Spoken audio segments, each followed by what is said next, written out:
સુરત સહિત સમગ્ર રાજ્યમાં રોજે રોજ યુવાનોના મોતને લઈને ચિંતાનું મોજું જોવા મળી રહ્યું છે.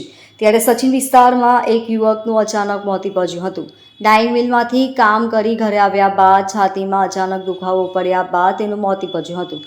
ડાઇંગ મિલમાં કામ કરતો 27 વર્ષીય મોહમ્મદ જહાંગીર અચાનક છાતીમાં દુખાવો થતાં ઘટના સ્થળે ઢળી પડ્યો હતો. સાથે કામ કરતા લોકો દ્વારા 108ને જાણ કરાઈ હતી. ત્યારબાદ 108 ઘટના સ્થળે આવી મૃતકની સારવાર શરૂ કરી હતી. જો કે ટૂંકી સારવાર બાદ તેનું મોત નીપજ્યું હતું.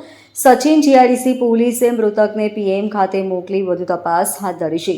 કુતુબુદ્દીન અંસારીએ કહ્યું કે રામેશ્વર કોલોની સચિન જીઆઈડીસીમાં રહેતો હતો. જહાંગીર 9 વાગે ડ્યુટીમાં ગયો હતો. ત્યારબાદ આવીને સૂઈ ગયો હતો. તેના લગ્ન નથી થયા. ત્યારબાદ આ પ્રકારની દુર્ઘટના સર્જાઈ હોવાથી તેને એમ્બ્યુલન્સમાં સિવિલ હોસ્પિટલમાં લાવવામાં આવ્યો હતો, જ્યાં તેને મૃત જાહેર કરાતા પીએમની કાર્યવાહી હાથ ધરવામાં આવી છે. कुतुबुद्दीन अंसारी। क्या हुआ था? क्या ये भाई ड्यूटी करता था। भाई का पूरा नाम? ये भाई का नाम जहांगीर अंसारी, उम्र 27 से 20, Rameshwar colony, Sachin GIDC.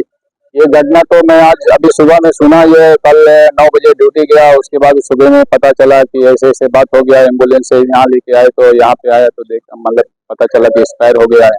Company में ड्यूटी करता था ये। Bureau report LK star news, सूरत।